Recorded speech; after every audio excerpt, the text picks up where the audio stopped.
روائح كريهة وأزبال، منها نفاية الدجاج التي يبدو أنها تراوح مكانها منذ زمن بعيد، ناهيك عن وضعية المطاعم التي تفتقر لشروط النظافة والسلامة.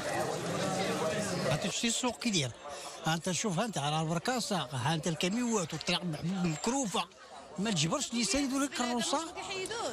طلبنا فيهم تعيينه، ما بغوش يحيدوا مالا شي 3 خطرات ولا 4 حنا كنطلبوا فيهم. النقاوه ضعيفه شويه، النقاوه ضعيفه شويه، والنظافه شويه منعدمه. اختي هاد الزبل قهرنا بالخنز، حنا دابا كنخلصوا الصنك، كنخلصوا كلشي، والسوق هذا والناس كلها، هو الدجاج كيتباع وسط الخنز، ها البركاسه، ها كلشي كيبان، ها السوق، ها الناس، ها كلشي، هاد الزبل ما هكا كيجي ويتعرم، ما كيمشي حتى البلاصه، كلشي هادشي كيتلوث. لكل رحبة بالسوق خلفية من الأزبال المتراكمة.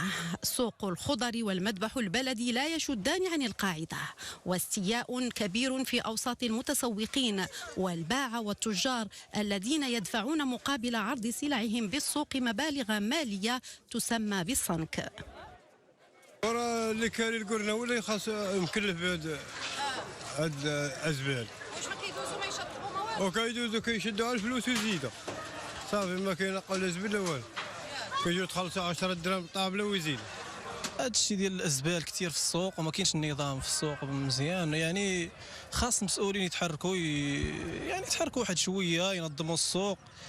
هذا الشيء راه كنشوفوه، يعني ثاني اكبر سوق في المغرب، يعني عيب يكون هكا.